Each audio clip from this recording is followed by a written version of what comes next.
a dica de hoje é o que é ESG, que é um tema que tem estado no noticiário econômico do Brasil e do mundo e afetado cada vez mais a vida das empresas. Mas antes de tudo, o que significa a sigla? ESG vem em inglês, E de Environmental, S de Social e G de Governance.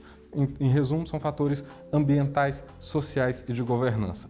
Mas que tipo de fatores são esses? Antes, a gente deve entender também o conceito onde essa sigla está inserida, né? Muitas vezes há uma confusão do que exatamente seja. E ESG é uma abordagem de investimento no qual atores financeiros têm cada vez mais adotado e, por consequência, afetado a vida econômica de diversos negócios e empresas. E de que forma essa sigla se relaciona com essa abordagem, né? O primeiro ponto, que é o fator ambiental, é em relação ao impacto ambiental daquele negócio, né, que está sendo financiado. Diversas empresas, inclusive, especialmente grandes empresas, têm contratado consultorias de ESG, criado diretorias para tratar deste assunto. E o ponto principal que a gente deve ter aqui, porque muitas vezes as pessoas vêm com questionamento, né, sobre como é que eu posso implementar uma política de ESG na minha empresa.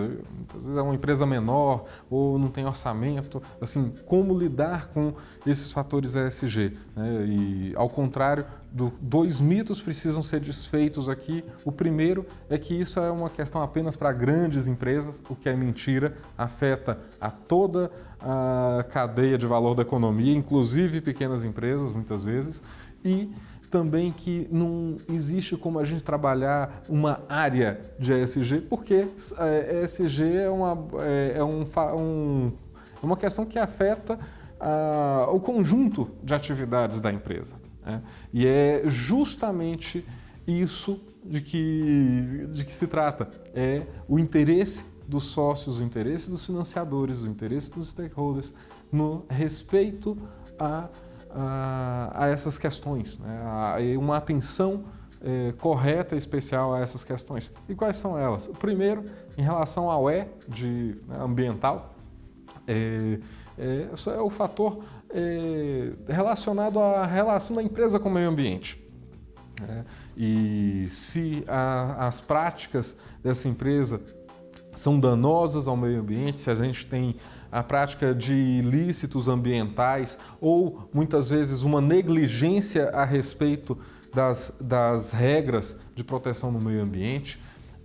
O outro fator seria, né, o S de social, há uma abrangência maior de temas, como, por exemplo, o respeito a consumidores, o respeito aos colaboradores e às regras trabalhistas.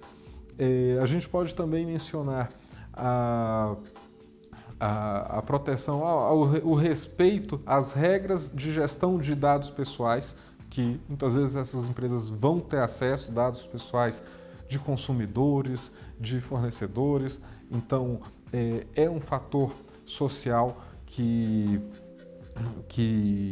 está dentro dessa prática e que os investidores, os financiadores dessas atividades vão estar atentos. E, por fim, talvez um dos mais relacionados a esses interesses seria o da governança, o da transparência a respeito das atividades, da saúde da empresa, da situação financeira dela, que, óbvio, vai ser do interesse dos investidores, muitos deles pequenos investidores que estão comprando ações nessas empresas. Então, o ponto aqui não é apenas a prática da empresa a respeito desses fatores, mas sim como ela lida com esses fatores sob o ponto de vista do investidor, né?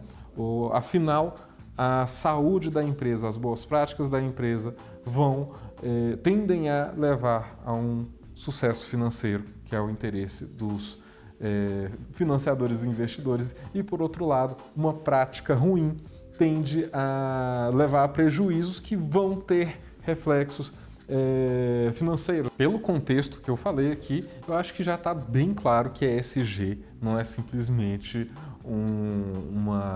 um departamento de uma empresa para fazer práticas de responsabilidade social, ou então caridade, ou outras coisas que as pessoas muitas vezes associam a ESG. Claro que a ESG tem uma relação direta com o bem-estar que a empresa investida ou financiada promove, com boas práticas, com uma atenção a um impacto social positivo, mas o foco, quando a gente fala de ESG, é o reflexo desse comportamento sobre investimentos. Então, não é simplesmente práticas apenas para melhorar a imagem da empresa. Claro que isso tem um fator financeiro, portanto, relacionado com a ESG, mas a gente precisa diferenciar as coisas. Uma coisa são práticas de responsabilidade social, claro, são muito bem-vindas, mas quando a gente fala de ESG, a gente fala de reflexos financeiros dessas práticas. E por que esses temas têm recebido essa atenção? O primeiro ponto é entender a situação do mundo hoje que a gente vive. A gente tem uma crise climática, mudanças climáticas ocorrendo em decorrência da atividade humana e consumidores, investidores dos menores aos grandes bancos não querem estar financiando ou apoiando, ainda que sem a própria concordância, atividades que acelerem essas mudanças climáticas. E ao mesmo tempo uma preocupação especialmente de novas gerações a respeito disso. A gente tem um cenário também de preocupação com a preservação da biodiversidade, de preservação das florestas, especialmente em países como o Brasil, como o Congo e a Indonésia. A gente tem também uma demanda por inclusão social de minorias e de diversidade dentro das empresas, algo que até pouco tempo atrás é só ver as fotos, vários senhores engravatados de terno, com cabeça branca, e isso tem também um impacto financeiro, dado que pessoas de várias origens e várias bagagens podem trazer novas soluções. O ponto é que essa abordagem e essa demanda está diretamente relacionada aos desafios do nosso tempo e que acabam levando a comportamentos de diversos atores, como consumidores e investidores, colaboradores também, fornecedores e reguladores. Então, cada vez mais regras dentro dessas áreas tendem a ter um maior peso nos negócios e um maior peso no retorno que os investidores têm dentro desses negócios.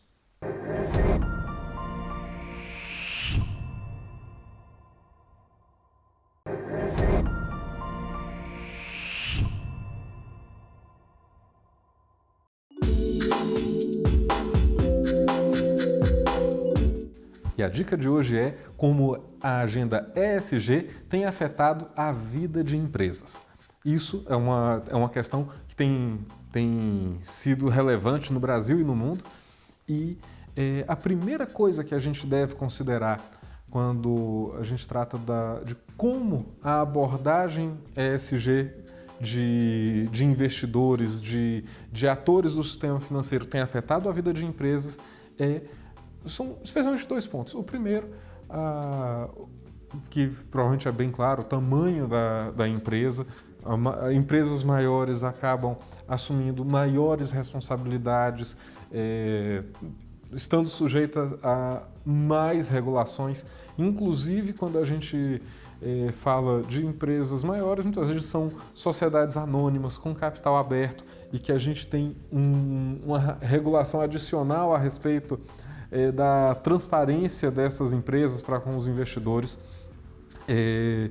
E o segundo fator é a área de atuação dessa empresa, qual o setor que ela está inserida. A gente tem segmentos que vão estar menos sujeitos a uma preocupação ESG e outros que vão estar consideravelmente mais expostos, como, por exemplo, o setor de petróleo, cuja atividade é diretamente relacionada às mudanças climáticas e que é um fator que compromete o centro do modelo de negócio e que há um comprometimento maior das atividades do que em relação, por exemplo, a empresas de tecnologia. E não só em relação à extensão do quanto que a abordagem ESG, a pauta ESG afeta, mas também como ela afeta. Quando a gente olha para empresas de tecnologia, muitas vezes a maior preocupação é justamente com a inclusão, com a maior participação de mulheres dentro nas suas atividades, capacitar. Boa parte das grandes empresas de tecnologia tem programas de capacitação para mulheres justamente para atenuar ou inclusive anular a grande diferença que a gente tem hoje de proporção de homens e mulheres na área de tecnologia. A gente tem a preocupação ambiental, especialmente em áreas como mineração e petróleo, que não só usam, mas comprometem diversos recursos naturais. Então, a gente tem todo um conjunto que é relacionado a esses setores. E como afeta? Nas atividades, já que o investidor, já que o financiador tem uma preocupação com esses fatores, eles vão ser mais considerados no dia a dia da empresa. Por outro lado, muitas vezes há um grupo empresarial que quer se desfazer de determinados ativos justamente para ser mais atrativa para investidores, justamente para ter mais facilidade na obtenção de financiamentos, então vai se desfazer de atividades com maior potencial poluidor ou que vai ser mais afetada pela transição energética. O ponto aqui há um reflexo, o ESG promove reflexo em não só em diversas áreas e variando setores, mas também no comportamento dos atores econômicos na relação com as empresas, desfazendo de ativos ou adquirindo outros, buscando novas atividades e muitas vezes revisando o seu plano de negócios. E eu posso ter falado até agora com exemplos sobre grandes empresas, mas pode ter certeza que se você é um pequeno empresário, você também pode ser afetado, porque as coisas estão relacionadas. E se tem algo que a gente pode falar sobre ESG, é exatamente isso. As coisas estão relacionadas. Desafios atuais levam a novos comportamentos de reguladores, de investidores, de consumidores, que levam a um reflexo financeiro nos resultados das empresas conforme o seu comportamento, que leva empresas maiores, inclusive, a selecionarem melhor os seus fornecedores, que muitas vezes são pequenas empresas. Então, quando a gente considera a pauta ESG, ela é muito mais do que um conjunto de atividades para a sua empresa começar a fazer, mas sim um fenômeno financeiro, podemos dizer assim, que tem afetado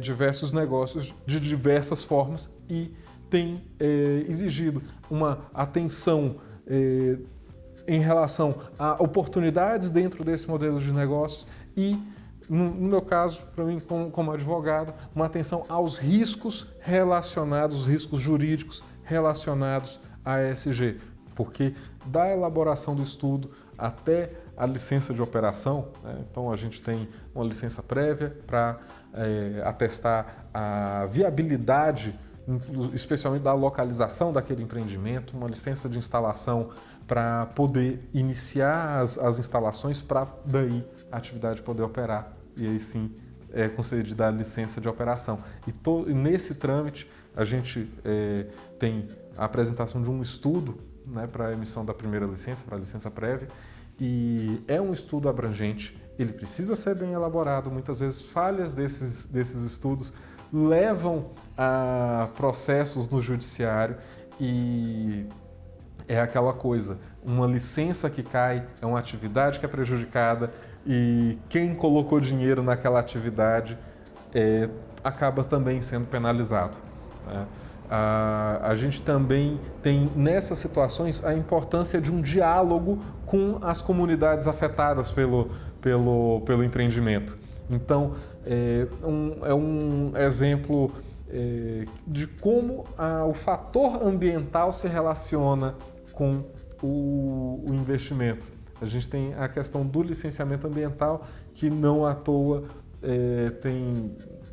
frequentemente volta à discussão da Lei Geral do Licenciamento Ambiental na Câmara, porque afeta muitos empreendimentos, afeta a vida em diversas cidades que, por exemplo, vivem de mineração e considerando os episódios recentes nos últimos anos, de acidentes com barragens, acaba sendo uma preocupação. Então, uma clareza na comunicação com a comunidade afetada acaba também se relacionando com o desempenho econômico daquela atividade, porque se a comunidade não aceita aquele empreendimento ou tem um receio quanto à segurança daquele empreendimento, a gente acaba tendo que dar uma atenção, para processos judiciais e muitas vezes a postura da comunidade acaba até inviabilizando a atividade. Então, quando a gente fala de licenciamento ambiental, a gente tem um conjunto de fatores que estão relacionados. Uma outra questão também seria o embargo de áreas. Isso tem sido cada vez mais frequente que bancos, antes de realizar os empréstimos, fazer para que os proprietários rurais, os produtores rurais possam realizar suas atividades. Uma das coisas que tem verificado é aquela área na qual a atividade está sendo desenvolvida tem alguma sanção ambiental, geralmente um embargo proibindo aquela atividade. Então, acaba sendo um fator, mesmo em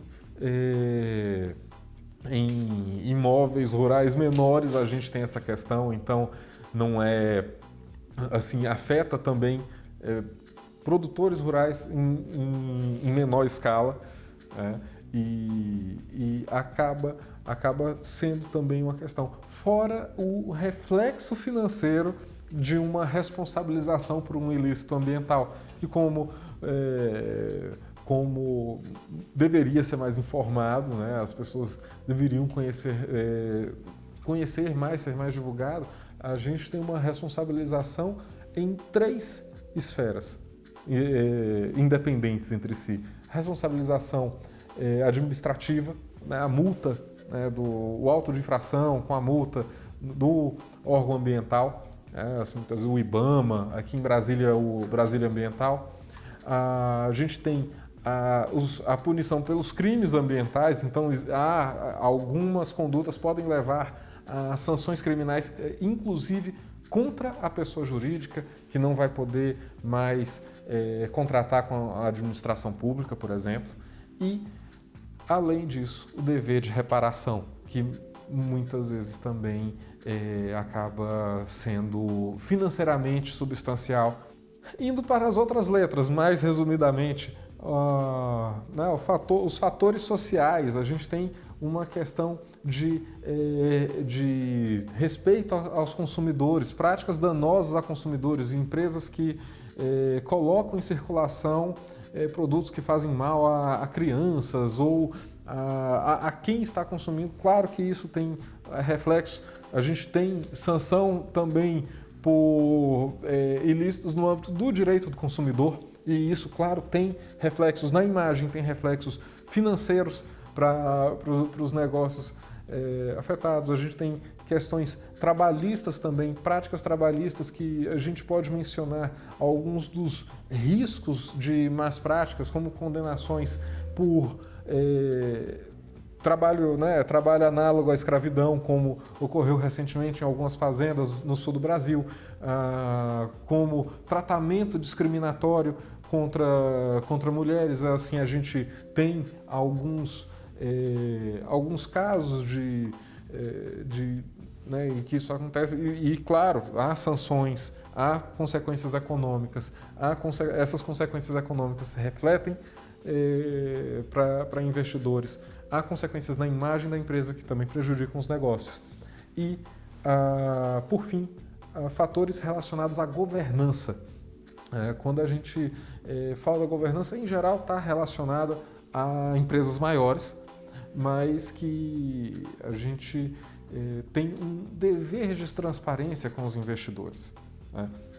Então, fundos que investem naquelas ações, pessoas que estão investindo naquelas ações daquelas empresas, demandam acabam tendo uma demanda por transparência, por boas práticas de governança. E as consequências elas são danosas não só para os investidores, mas para toda a sociedade brasileira, para todo o mercado que precisa confiar na nossa economia. E quando há um escândalo, como por exemplo o caso das lojas americanas, é a confiança no mercado que é comprometida. Então, como a gente pode ver, a gente tem diversos fatores de negócio que estão relacionados ao interesse dos atores financeiros, dos agentes financeiros que estão relacionados com aqueles negócios. E não à toa a gente também tem cada vez mais regulações para que empresas e atores financeiros tenham transparência nas suas atividades em relação aos fatores ambientais, sociais e de governança. E cada vez mais também o cumprimento a essas regras, o compliance, relacionado à regulação de mercado de capitais, relacionado no caso de setores específicos, como por exemplo de seguros, com regras específicas para a transparência dessas atividades, tem sido um fator crescente.